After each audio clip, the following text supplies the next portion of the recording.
So moments ago, I recently just had the privilege of going to Sight and Sound. Honestly, for my first time going, the experience, it was amazing.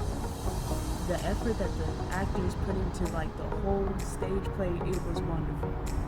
The stage graphics, everything about it, the storyline was just wonderful.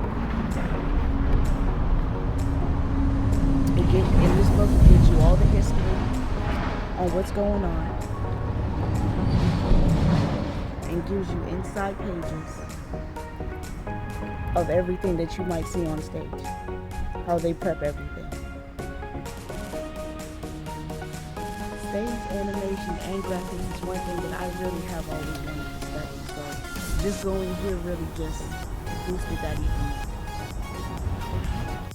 Do you want to say anything about the play that you just experienced? I wanted to see the real lion, though. I didn't see